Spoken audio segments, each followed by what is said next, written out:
ریاست گفتگو جنایتی وزارت کارهای داخلی تاجیکستان روز 7 مارس سال 2023 در فیسبوک خبر داد که نابالغ علی مردانوف پس از 1.5 سال بینام و نشان گم بودنش دریافت کرده شده به والدانش سپرده شد. ریاست گفتگو جنایتی درباره چگونه گم شدن این نابالغ یگان تفصیلات دیگر نداده است.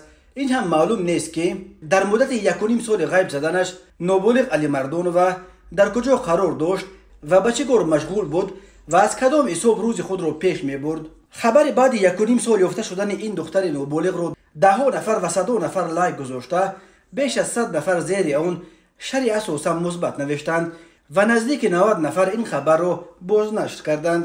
مسئله گم شدن نابالغان به خصوص دختران نورس در تاجیکستان یک مسئله خیلی داغ است. تقریبا هر هفته در شبکه‌های اجتماعی اعلان گم شدن یگان کودک یا دختر نابالغ نشر می شود.